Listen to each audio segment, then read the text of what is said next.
সচৰাচৰ আমি দেখিবলৈ পাওঁ যে ভিন ভিন লোকৰ ভৰিৰ আঙুলিবোৰ ভিন ভিন ৰূপত থাকে। কিছুমান লোকৰ ভৰিৰ আঙুলিবোৰ সমান, আনহাতে কিছুমানৰ আকৌ বেঁকা হয়। কিছুমানৰ আঙুলিবোৰ বুঢ়া আঙুলিটোতকৈ সৰু থাকে আৰু কেতিয়াবা বুঢ়া আঙুলিৰ সমানেই হয়। এই আঙুলিবোৰ বুঢ়া আঙুলিটোতকৈ সৰু ডাঙৰ হোৱাৰ বেলেগ বেলেগ কিন্তু মহত্ব আছে। বাস্তুশাস্ত্ৰ অনুসৰি নাইবা এষ্ট্ৰলজী অৰ্থাৎ শাস্ত্ৰৰ মতে আমাৰ দেহৰ অংগবোৰ আমাৰ ব্যক্তিত্বৰ বিষয়ে বহুতো কথা কয়।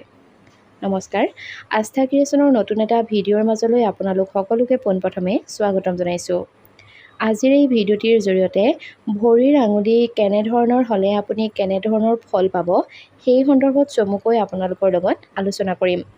আশা কৰিছোঁ আজিৰ এই ভিডিঅ'টিৰ জৰিয়তে আপোনাৰ যথেষ্টখিনি উপকাৰ হ'ব।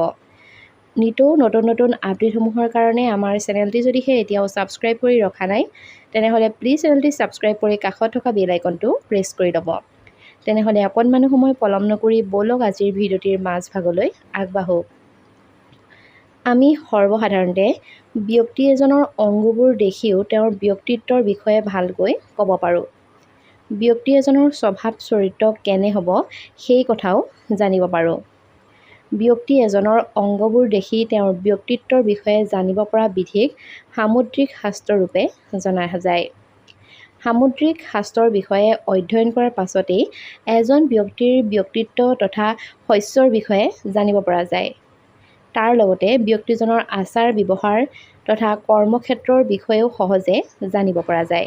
যিবোৰ ব্যক্তিৰ ভৰিৰ বুঢ়া আঙুলিৰ কাষৰ আঙুলিটো দীঘল হয় তথা তাৰ কাষৰ আঙুলিবোৰ চুটি হয়, তেনে ব্যক্তি যৌৱন ৰূপতে থাকে তথা তেওঁলোক অলপ উৎপতীয়া ধৰণৰ হয় আৰু তেওঁলোকে কিবা কৰি দেখুওৱাৰ সাহস কৰে।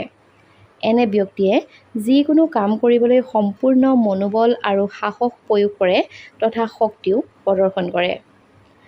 অন্যহাতে যিবোৰ ব্যক্তিৰ ভৰিৰ বুঢ়া আঙুলিটোৰ কাষৰ আঙুলিটো বুঢ়া আঙুলিটোতকৈ চুটি হয়, তেনেবোৰ ব্যক্তি সদায় সুখত থাকে নতুবা সুখী হোৱাৰ প্ৰয়াস কৰে।